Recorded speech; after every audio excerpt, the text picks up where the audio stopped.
lost my best friend to 23. She left her body and hovered above me. I saw no shadow, I looked around, searched every building and home that I found. I saw no shadow, but felt the glow. The warmth inside me, it kept me afloat. It felt like heaven that found my bones and gave me comfort when nothing. What is going on? It is the review for Manchester United v Notts Forest. Where do I begin? We'll start as usual to be saying I actually do trust the process of Amarin, but it is getting tougher to watch Man United. It's frustrating. It's angering. It's look forward all week to watch that heap of honestly. Anyway. Proper analysis. So starting 11, I'm not going to do the people who came on because they didn't have a lot of time to really affect the game, and when they did come on, they didn't affect the game. So that's the reason why I'm kind of leaving off the substitutions. The man of the match, I have gone with Manuel Ugarte, and that is for both teams really. I thought he got. Oh, we'll get to him in a second. We'll go through the team. Anana, which I'll come back to later on in this, but Anana I've got as a 3 out of 10, for reasons that I will talk about in a second. So I'll just skip by him and we'll come back to Anana in a second. We'll start off the centre of defence with Matthijs de Ligt. I've actually gone with a 7 for de Ligt. I thought he's a threat on set pieces. I don't know what we're doing on set pieces defending wise. There's something that's got to be looked at. Obviously against Arsenal was a massive issue, massive problem for us. And again, it's proved so against Notts Forest. I'm not entirely sure what we're trying to do defence wise. I don't know if it's zonal. I don't know if it's man to man. I don't know if it's a mixture of both. But we should be marking the dangers of Notts Forest. There's 4 or 5 decent headers of the ball for Notts Forest, and they're just running free to get a header of the ball. All of them 6'1", 6'2" plus. It just doesn't make sense to me marking spaces when they've got to run and jump. They're free. If they group up, it could be, for example, it could be Manu against 3 of their best attackers of the ball. Just doesn't make sense to me. It's something that does need to be looked at, and it was a problem in the Arsenal game. It's a problem this game. It's something that teams are probably going to focus on. Apart from the set pieces, I generally thought we played quite well. We kept the ball well. You can see an idea, a process that we're trying to follow. We're trying to pass out from the back. Our goal for Højlund was perfect, really. We sort of held it at the back. We looked for the space. De Ligt sort of dithered on the ball. Every fan in the country was saying, come on, speed up, pass, quickly. We kind of like dragged them onto us. Lovely ball into Bruno. Bruno around the corner. Ugarte to Garnacho. Garnacho misses his chance. Porcher Højlund puts it in. That is what we've been waiting for 2 years under Erik ten Hag. And we've seen it happen today, which it just doesn't happen enough. We're so slow on the ball. We're dithering around 4, 5, 6 touches. If you watch every other top team, 2 touches, 3 touches, forward passing, playing in the half spaces to collect the ball in the half turn and to get forward as quickly as possible. We're just so unbelievably slow on the ball. But de Ligt, I thought, was very good today. Defensive and offensive. I can't believe I've just said offensive. And attacking. Get the balls into Manu, Ugarte, even sort of missing them and going Bruno and Garnacho. I thought he was very good today, so I've gone with a 7. I'm a bit biased because I do like him. I've got to admit, I do like him, but so that is the reason why I've gone 7 for him.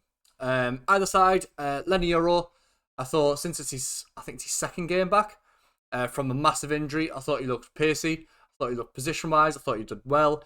He kept up with their wingers, filled in the space when they got past Delo. I might have got Euro Martinez mixed up, and I might have got Delo and Ahmad mixed up. I don't know. I can't remember. Anyway, doesn't really matter.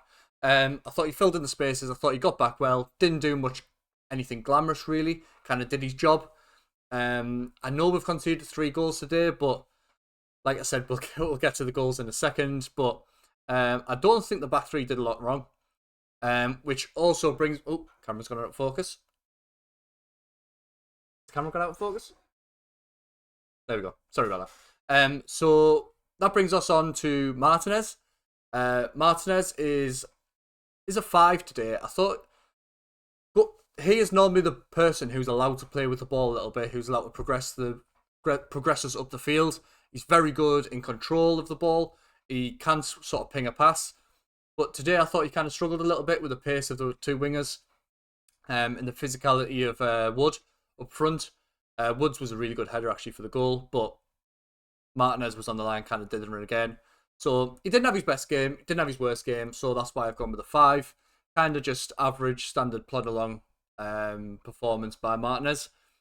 We'll go Dalot first. Dalot, we've actually gone with a 6 today. I thought he did quite well, to be fair. The final third, he does have, I'd say he does have a lot of quality on the ball. So with his quality, he does deliver a decent ball into the box, left foot, right foot. He does get up and down the field quite well. He's decent in defence. I do think that he needs to work a little bit on sort of linking up with whoever plays on that side, with Garnacho today, Bruno, Rashford, Ahmad, whoever plays in that position. He does need to work a little bit on his link-up play with the winger. But overall, I think he sort of did all right. Like I say, the final balls at the box were decent. And he sort of, again, just a standard 6 out of 10. Which brings me on to Ugarte. Ugarte, my man of the match for the game, even with taking Nottingham Forest players into consideration as well. I know we did get beat today, but I thought Ugarte was absolutely solid. The shuttle runs that he does, left, right, up, down. He's the player that we've been crying out for 5-6 years, since Ander Herrera left, actually. He is pretty much what Ander Herrera bases himself on. He is tenacious, he's ratty, he gets around the field, he puts a tackle in, and as we've seen for Hoyland's goal, the ball through to Garnacho, he can actually play a little bit as well. The ball through to Garnacho is through the eye of a needle into the perfect space for Garnacho to try and finish it. Ugarte overall 8 out of 10. I don't think it was a 9 or a 10, just because the players around him kind of let him down a little bit, but him himself put up an amazing performance. That is the reason why he does get the shout out for the man of the match. Which brings me on to Menu. Menu, again, I think he's put on a little bit of timber. I don't know if he's like unfit. I don't know if he just looks lumbersome, but before he got injured, he kind of sort of like floated with the ball, and he was like a little bit like Moussa Dembele from Tottenham, if you can remember that.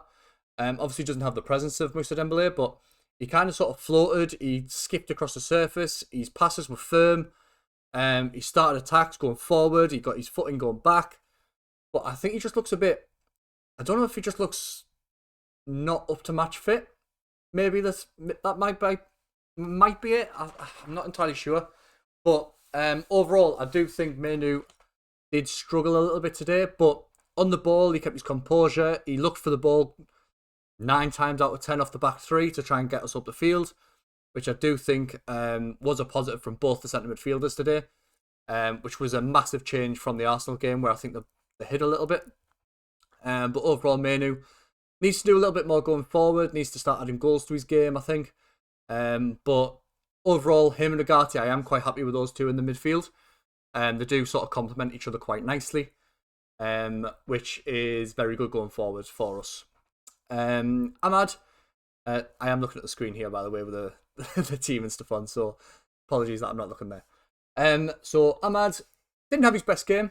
He does look our most dangerous player going forward still. On the ball, as I said in the last video, really, he takes it anywhere. He takes it left foot, right foot, he goes down the line, he brings it inside. I think I've actually got Dalot and Ahmad mixed up, because he normally cuts in on his left foot, doesn't he? So I have got them mixed too. Nah, never mind. You know what I mean. So he normally does cut in on his left foot, but I do think he needs to sort of gamble a little bit more and have a go at the player a little bit more. He's quick enough, he's good enough on the ball. I don't really understand why he keeps sort of hesitating and going back. His pace, his ball control does say that he can sort of get past the man. But if he's been told to sort of retain possession and sort of keep the ball a little bit more, sort of get us through, going through the motions, that kind of thing, It's fair enough, he's good at doing that, but I would like to see more of him going forward, having a go at the man, using a bit of his pace as well. Right, Garnacho. Garnacho, as everybody knows who knows me, I absolutely love Alejandro Garnacho. He is the starlet, he's our young prospect. Him and Manu are the future of Man United. The last 5-6 games, he had a typical Alejandro Garnacho performance today. He gets the ball, he runs 40 yards, he's pacey, he's quick, he's direct, he gets to the box, he picks out a pass. Fantastic. The next time, he dribbles out of play, his touch goes out of play, he gets tackled, he fumbles, he falls over the ball. His decision making is just not quite up to scratch for me.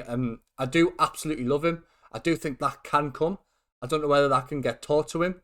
I'm pretty sure it can, with sort of replays of players constantly sort of drumming it into him. I do think he can sort of bring that to his game. But I do think it needs to improve massively. He's, like I say, he's fast, he's direct, he's tricky. He's always an option. He's very good on the counter and the transition. But overall, his decision making when he gets into that final position, he tries to do too much. He's very, what's it called? I can't remember what the saying is. He's got the blinkers on, kind of thing. He doesn't kind of look for that pass, which Amad Diallo is the complete reverse, complete opposite. Amad does do that, and he should be a little bit more like Garnacho by sort of being a little bit more direct. But Garnacho does need to add that to his game, pretty sharpish. Otherwise, he's going to sort of lose a bit of favour.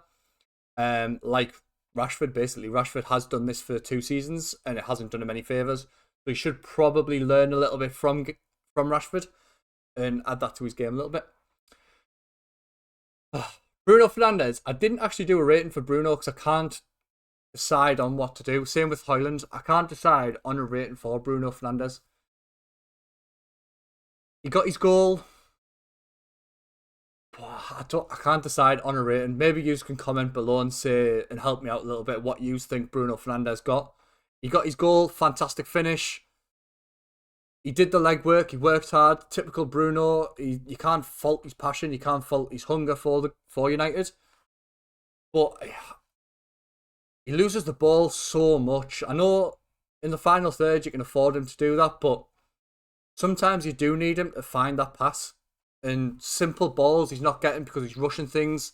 It was his fault for the goal, trying to be a bit too clever and sort of flick it inside. So just putting his foot on the ball and giving it and drilling it into the man. Just think it was a bit of a weird one from Bruno today. I can't decide on his rating. Maybe you can help me out a little bit because it was the last season, I think, the last maybe 8 months, 9 months. He has had a very Jekyll and Hyde, half to half, moment to moment performance. Fernandes, he can come up with an assist, he can score a goal. His overall play, sometimes he hits an absolute 40-50 yard worldie into the path of a striker. Other times he's flicking it inside and conceding the goal. It's a weird one for Bruno. Like I say, maybe you can help me because I'm not entirely sure what to say about Fernandes' performance today. Exactly the same with Højlund. I was actually quietly impressed with Rasmus Højlund today. I thought all the things that we've been asking him to do is hold the ball, make himself strong, use his frame. A bit like we've asked Xerxes to do, really. We do ask Højlund to do that, but he loses a lot of duels. All of this is without sort of looking at the stats and the duels and the individual stats of the. I've just kind of reactive and just sort of done the video straight away from the result. Like I said, so I haven't seen the stats or anything like that. That's why it's not on the screen. I do want to mention Højlund getting a goal is great for his confidence. He has got 3 and 3, I think he has now. So that's. Has he got 3 and 3? I think he has, yeah, 3 and 3. It's a good little bit of form that he's hitting. In a good part of the season, we've got games coming thick and fast. A lot of it will rely on Rasmus Højlund, Joshua Xerxes, to try and sort of put a bit of form together. Xerxes, I'm not a fan of Xerxes. I could see him leaving in January, to be honest with you. But he's wearing a red shirt. I'm supporting him. But who knows what the future brings. Rasmus Højlund, I'd have said 7 out of 10. Maybe again, you can comment below, see what you think of the ratings for Bruno and Højlund, because I couldn't decide. I couldn't pinpoint a number. which brings me to the next thing that I want to speak about. I kind of brushed over it at the start. Before I do it, I am going to say overall, I can see what Amram is trying to do, which is play out from the back, hold a bit of possession, sort of quickly in the transitions, get our attacking play quickly, 1-2 touch, a little bit of tick-attacker towards the box to try and find the space for a striker, get it out wide, try and get it in, get to the byline and cut it back. Basically what Man City do, but with a bit of tempo. Something that we tried to do against Arsenal, which didn't quite work because they are solid at the back, but we did do a bit today, trying to get it out wide and get it in the box as soon as. Caused a bit of issues with sort of Ahmad and Dalot, and we did find a bit of success on the wing play. But with them only being 2 out there, and obviously like we're very narrow, we've tried to sort of tick-attack it in the middle, and just losing the ball quite a lot in the middle. So we need to stretch it a little bit, use our wing backs to our advantage, and just seeing if we can get sort of balls in the box for Højlund to read, and sort of gamble a little bit and try and get him there. So the next thing that I do want to speak about, I haven't spoke about it as of yet, because I hate to be negative about United players, but the next thing is Andre Onana worth the risk? Is the risk worth the reward? The reward is good with his feet, can ping a pass, he's a sweeper keeper, allows us to be high, but the reason we got rid of David De Gea is because he was making these kind of mistakes. He's making huge mistakes. I haven't even mentioned the ones v Galatasaray, Fenerbahce. These are just a couple. 2 are from today. He's 1 against Bayern Munich, 2 today. He's watching the ball drop in his 6-yard box for the Chris Wood header. I know there's De Ligt and Martinez there. As a goalkeeper, you wipe them out, you take the ball, you take the player, you make sure it's yours, you sit on it, let everyone get out, and you start again. The saves that he should make, he over-dramatises it. He flicks his legs up in the air and saves it, and everyone's like, oh, great save, wonderful save. He's got to make sure he's got to do the simple things. He's got to do the basic things right, and he's not at the moment. The second goal for Forrest is straight down the middle. It doesn't move. It doesn't deflect. He dives out the way. I don't know if he's trying to gamble to see where he's going, but come on. It's right down the middle of the goal. It's increasingly frustrating with the same mistakes over and over and over and over again from Andre Onana. And then he puts a big smile on his face, comes out in the interview and says, oh, we need to work as a team and all that kind of stuff. No, you need to cut your mistakes out. It's as simple as that. We sold De Gea, who was our player of the season for 2-3 seasons, because he had 1, maybe 2, 3 mistakes a season, maybe every 2 seasons. He's having 2-3 a game. It's just embarrassing.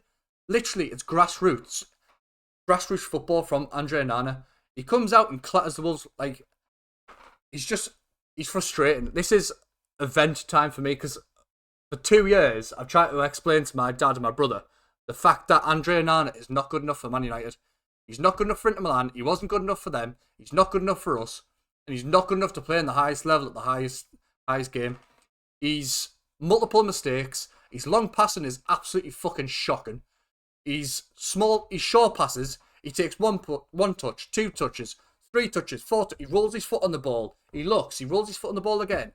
By that time, the opposition have set, they're waiting, they can press. It puts Martinez, it puts De Ligt, it puts Maguire, it puts Johnny Evans, it puts Yoro, all under pressure. He needs to sort his shit out. Pardon me, French. He needs to sort it out, because it's coming. Every game, he's making at least one mistake, and it either costs us a goal, puts us under pressure, gives them a corner, which we're evidently not very good at defending. Because he doesn't come out and claim it. When he does try and come out and claim it, he flaps at it and takes the player out. It's absolutely embarrassing. He's really, really starting to boil me piss. And he needs to sort his shit out. Anyway. Rant over. Overall, I can 100% see what Amran is trying to do. We play good football. We kept the ball actually really well today. Obviously, there are a couple of mistakes with the Bruno sort of flicking side and stuff, but that will iron out over time.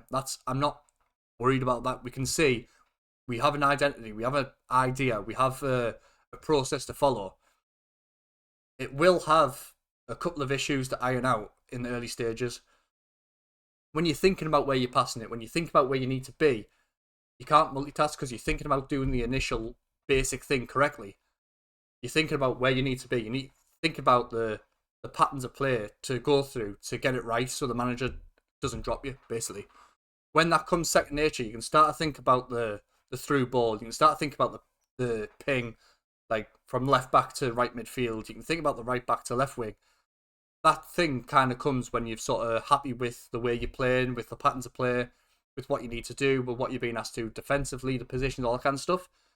So, I think we do need to rate the manager as well this game. Overall, the manager today, I don't really particularly agree with bringing Fernandez off. Maguire coming on kind of slowed the game down a little bit as well. Probably a 6.